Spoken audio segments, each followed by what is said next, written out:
কাঞ্চিপুরমে থাকাকালীন প্রায় দিনই ভাবতাম এই টু বি রেস্টুরেন্টে খেতে যাব, কারণ এটা হচ্ছে চেন্নাইয়ের খুব বিখ্যাত একটা রেস্টুরেন্ট। এখানে ভালো ভালো মিষ্টিও পাওয়া যায় কিন্তু। তাই বেশি না ভেবে সেদিনকে চলেই গেলাম এইখানেই খেতে। তো এখানে অর্ডার করেছিলাম আমরা ধোসা আর পাওভাজি।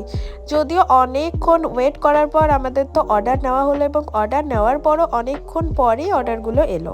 আর এই যে ধোসাটা চলে এসছে, ধোসাটা খেতে কিন্তু দুর্দান্ত ছিল। আমি অর্ডার করেছিলাম মশালা ধোসা, এই যে সাম্বার আর চাটনির সাথে আলাদাই লাগছিল। আর সাউথ ইন্ডিয়ার তো এইগুলোই মোস্ট ফেমাস খাবার, ধোসা ইডলি। তো ধোসা তো এখানে ভালো হবেই, এটা তো আর আলাদা করে কিছু বলারই নেই।